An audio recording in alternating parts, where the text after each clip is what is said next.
I am so damn tired of trying to see it from the other side, of trying to discuss nuance while they paint us and our candidates with the broadest of hateful brushes. I'm tired of pretending like it's somehow reasonable to teach creationism in public schools with my tax dollars, while you tell me that two same-sex people who love each other getting married somehow threatens your marriage.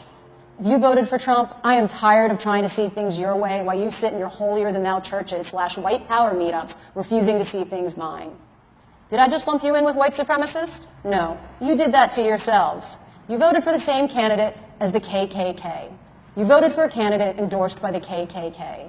For the rest of your life, you have to know that you voted the same way as the KKK. Does that feel good to you? Here's a hint. It really shouldn't, especially if you call yourself a Christian. I'm tired of pussyfooting around what offends your morals while couching what offends mine, because racism and homophobia and misogyny and xenophobia offend mine. Let me say it right here. If you voted for Trump, I do think you're a racist. I do think you're homophobic. I do think you're a misogynist. Racism and homophobia and misogyny are all a spectrum, and you're on it. Don't like getting painted with the broad brush of racism? Now you know what it feels like when you get told that you want to rip a baby out of a mother's womb at 9 months, when that's not what happens. That's never what happens. I tried to be polite, but now I just don't give a damn, because let's be honest, we don't live in polite America anymore. We live in grab 'em by the pussy America now. So thank you for that. Being polite was exhausting. And don't come at me with how you just didn't like Hillary. This was bigger than Hillary. This wasn't your standard, I just want lower taxes and smaller government Republican. We had Germans warning us that this guy was scary.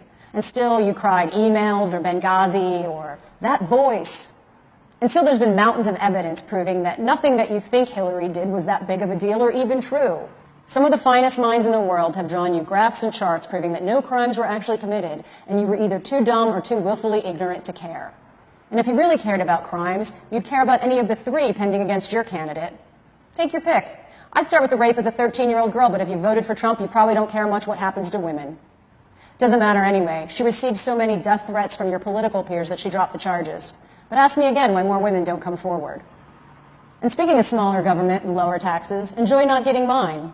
If Trump actually does what he says he's going to do, then your petty backward state and your small angry towns can pay for your own schools to not educate your children. I live in California, the largest economy in the United States and the 6th largest in the world. We'll be fine. But have fun affording all those children your health insurance won't pay for your birth control to prevent. I'm just kidding. You're not going to have insurance. Won't that be just great again? The truth is that for those of us on this side, there is no when all this is over. Things are just getting started. We think last Wednesday was bad. We don't know what bad is yet. This isn't something you get over. This is something you endure. We are going to face attacks on every right we fought the last 60 years to gain. The deck is so stacked against us, we may not win. The best we can hope for is gridlock. And that's just nationally. Internationally, who the fuck knows what this lunatic is going to do? And the scarier thought is that the only thing worse than this guy is the guy who's one angry tweet away from the presidency, Mike Pence, advocate for gay conversion therapy and mandatory funerals for fetuses. So now's the time you might want to see things from my side.